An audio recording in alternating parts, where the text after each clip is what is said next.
Before jointing it in the round, you first need to look across your stitches and make sure they're not twisted anywhere. So across here mine are all smooth, and then I have actually added a twist over here so you can see where I need to smooth these round so they're all facing the same direction.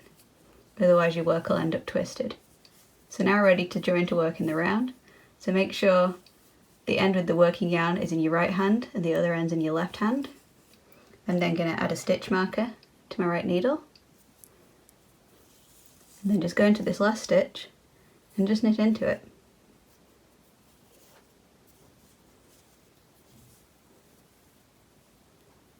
Then you can just start knitting like this to work in the round.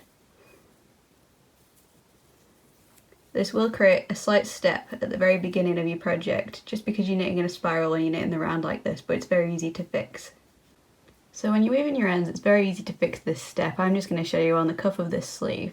So you can see the slight step here, and I've threaded the tail onto my tapestry needle.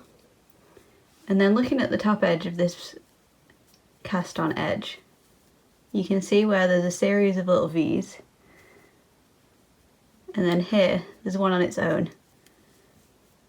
So I'm just going to go across this gap and down into the neighbouring stitch. So that more closely matches its neighbouring stitches.